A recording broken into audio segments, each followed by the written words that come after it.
शुभ संध्या सभी को। मेरा नाम है ओम पालवे और मैं अपनी एक छोटी सी कहानी आपके सामने पेश करना चाहता हूँ। ये कहानी तब की है जब मैं घर गया था अभी छुट्टियों में, और ये कहानी शुरू वहाँ से होती है जब मैं अकेला और मेरे साथ वो एक वर्क में गए थे। ठीक है, तो शुरू ऐसा होता है कि मुझे एक धीमी सी आवाज़ आती है, अरे इतने दूर क्यों बैठे, जरा पास आओ।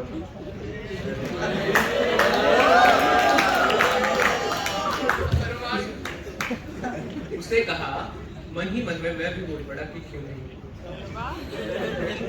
आगे वो बोली कि सुनो ना, मुझे नींद आ रही है बहुत, अगर मैं तुम्हारे कंधे पर सिर रख के सो जाऊं तो चलेगा।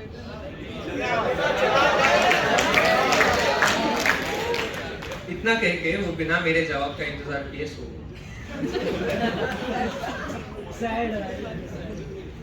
उन रक्त से भी लाल फोटो को, उन रक्त से भी लाल और रसगुल्ले से भी रसीले फोटो को देख मेरा थोड़ा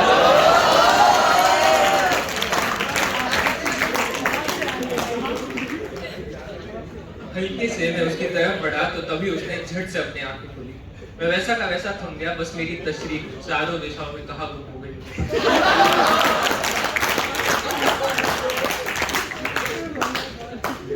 मेरी आंखों में आंखें डालकर खंजर से भी ज्यादा नुकीली नजरों से देखकर उसने पूछा क्या हुआ, क्या कर रहे हो? मैंने कहा कुछ नहीं। और तभी उसने होठ कब मेरे लबों पे छाप दिए, पता नहीं।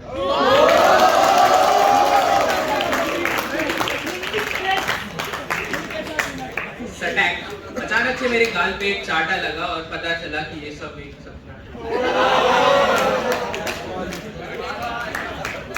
मैं जोर से चिल्लाया, अबे भास्कराचार्य जी का कीर्तन चालू हो गया। आँख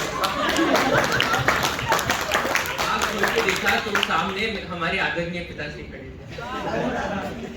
वो बोले कि बेटा, इतनी श्रद्धा तुम भक्ति में तो नहीं लगा सकते जब तक भक्ति किसी लड़की का नाम ना हो।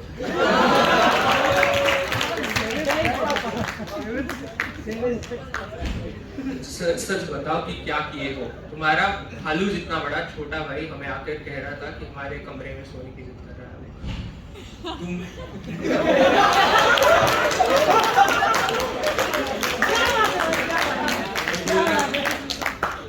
वो बोला कि है ना, भैया के अंदर भूत घुस गया है, पता नहीं भूत घुस गया है, पता नहीं क्या कर रहे हैं। मैं उन्हें छोड़ने के लिए बोला तो हाँ और पास आता हूँ कह के इतना किसके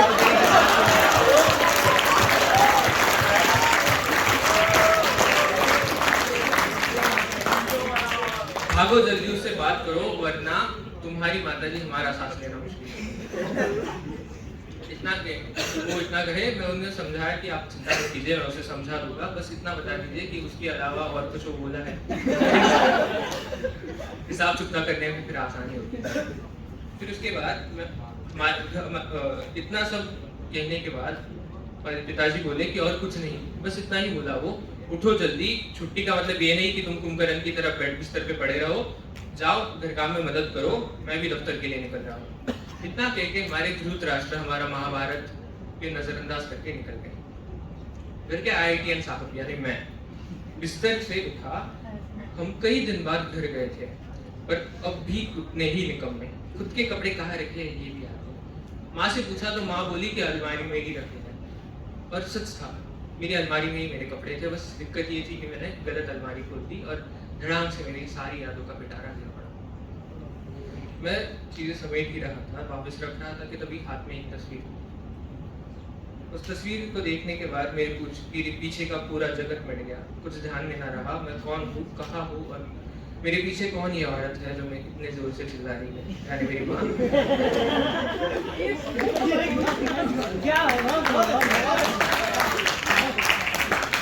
सुनाई दी तो बस एक आवाज, मुझसे वापस मिलने आ गया। तो ये तस्वीर थी फ्रेंडशिप डे के अगले दिन, 6 अगस्त 2018। क्या खूब था वो दिन, मुझे अपना पहला प्यार है। 15 जून 2018 के दिन एक पल था जब वो नजरों से उतर कर मेरे दिल में बस गई, और फिर उसके बाद उसकी आवाज मेरे कानों में अपना आशियाना सजाने लगी। फिर धीरे धीरे पता नहीं चला कब शब्द वाक्यों में बदल गए। कुछ दिन बाद बात करने की ख्वाहिश भी पूरी हो गई। जो पहले सपनों में बसी थी अपनी उड़ा ली चली। अरे किसी स्याह भरी रात में भी हम मुस्कान रोकने की नाकाम कोशिश किए जा रहे थे। थे, किसी जुगनू की तरह अंदर से ही अंदर दमक रहे थे। फिर धीरे धीरे पता नहीं चला कब शब्द वाक्यों में बदल गया और बातचीत शुरू हो गई। मुलाकात जो पहले किस्मत में थी अब बस एक दूसरे की चाहत पे उतर आई। हम थे वैसे सख्त पर न जाने कैसे पिघल गए, बिना किसी बेसब्री के ऐसे कई दिन निकल गए। पर ना जाने क्यों फ्रेंडशिप डे के दिन पैर इतने लड़खड़ाए कि पाठशाला ही ना जा पाए। फिर शाम को हमारे छोटू के साथ एक चिट्ठी आई, बड़े इत्मीनान से दबी हुई, मानो किसी चीज का ऐलान करना चाहते थे। हमने वो खोली तो एक धागा सा कुछ नीचे गिर पड़ा। ज्यादा कुछ लिखा नहीं था उस चिट्ठी पे, पर बस उसके हस्ताक्षरों में, बड़े हस्ताक्षरों में लिखा हुआ था हैप्पी फ्रेंडशिप डे, जिसमें फ्रेंड का भी स्पेलिंग गलत था, FREI। हम और खुश हुए, हमें लगा कि अरे हम इतने खास है, तो डर गए उनके साथ ही।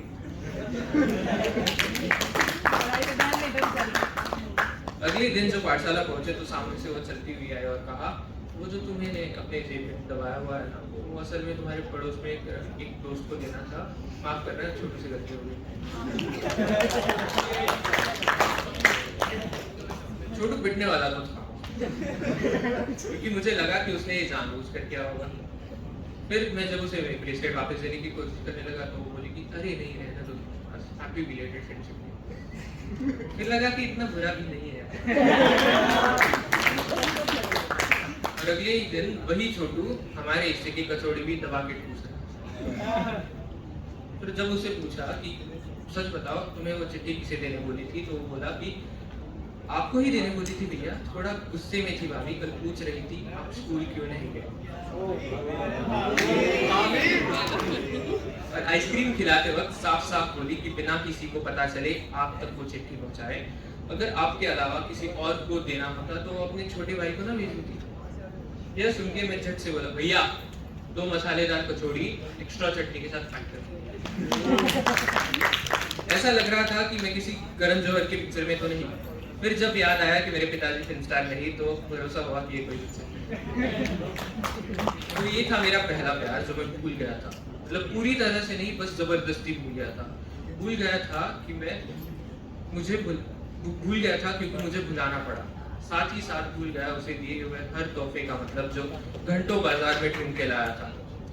भूल गया मैं कि कैसे उस रात अपने आंसू इस मुट्ठी में बांधकर खाली चर्च में घुटने टेक कर एक प्रार्थना की थी कि उसका अगला मैच का रिजल्ट अच्छा है। मैं हिंदू हूँ और वैसे तो मैं भगवान के चमत्कारों पर उतना भरोसा नहीं करता, पर मैंने वादा किया था अपने प्यार से कि जो हो सके वो सब करूँगा। अगर एक दुआ नहीं कर पाता तो शायद मेरा सब अधूरा रह जाता। मैंने तो सब करने की कोशिश की, पर वो मुझे अधूरा छोड़ के चली गई। बस एक वाक्य कहना बाकी रह गया कि तुझे प्यार से नहीं नफरत से चाहता हूँ। नफरत आती है खुद पे कि क्यों तुझे इतना प्यार से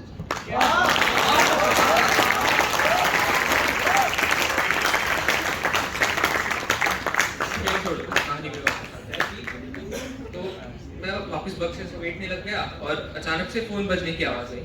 कॉल था मेरे पहले दूसरे प्यार। ठीक है, तो ऐसा तो मेरे हिसाब से 2 प्रकार के प्यार होते हैं। ठीक है, एक पहला जिसे देख के तुम प्यार में गिरते हो, और दूसरा वो जिसके प्यार में तो तुम गिर जाते हो बस उसके देखने में और उसका एहसास करने में एक आसान कर। फिर हुआ ऐसा कि मेरा तो ये वाला मेरा दूसरा प्यार था, बस थोड़ा ज्यादा गहरा, थोड़ा ज्यादा सच्चा और थोड़ा ज्यादा प्यार। आधे साल बाद आखिर कहीं एक दिन जाके ये लॉन्ग डिस्टेंस शॉर्ट डिस्टेंस बनने वाला था।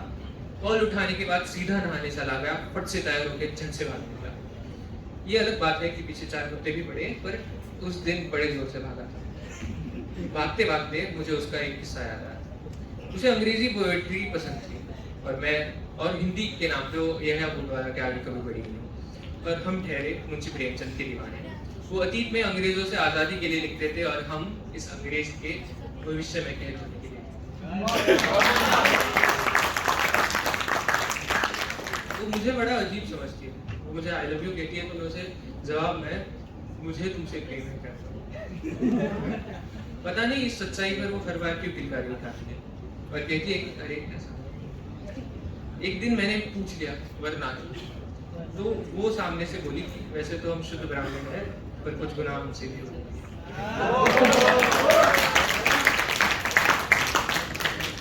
तो भागते भागते मैं वहाँ पहुंचा और उस आखिरी के बैकग्राउंड म्यूजिक के साथ इस नाना पाटेकर को अपनी माधुरी लिखी और बिना कुछ सोचे हम बोल पड़े कि बहुत शुक्रिया मुझे ना छोड़।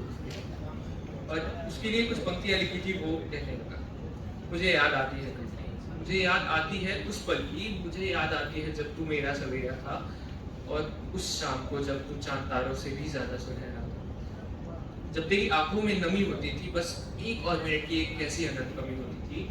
अरे जब तुम मुझे अपना बुलाती थी और किसी भी चीज पर घर चली आती थी, जब उस कुटी पर मुझे तकिया बनाती थी और खुद सो के मुझे अनोखे सपने दिखाती थी।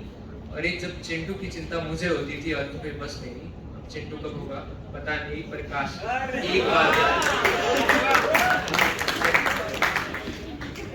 एक और बार मैं तुम्हारी एकमात्र चिंता बन पाऊं। बस एक बार तुम्हारा हाथ पकड़ के एक पुल पे ले जाऊं और तुम्हें चिल्ला कर आई लव यू बोलूं। बॉलीवुड पिक्चर का तो शौक नहीं मुझे, पर तुम पे हर वो डायलॉग और सीन फेंक के मारूं जिससे देख लोग क्या चिंटू भी शर्मा जाए और उसी बहाने में चिंटू के लिए चिंकी का भी इंतजाम करा।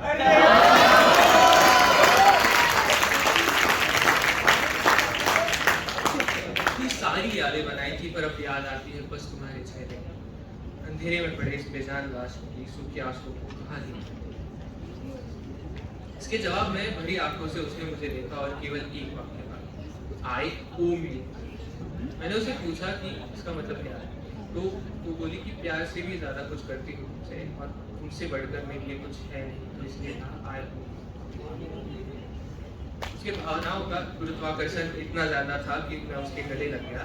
इसके आगे ना मैं उस दिन कुछ बोल पाया था, ना आज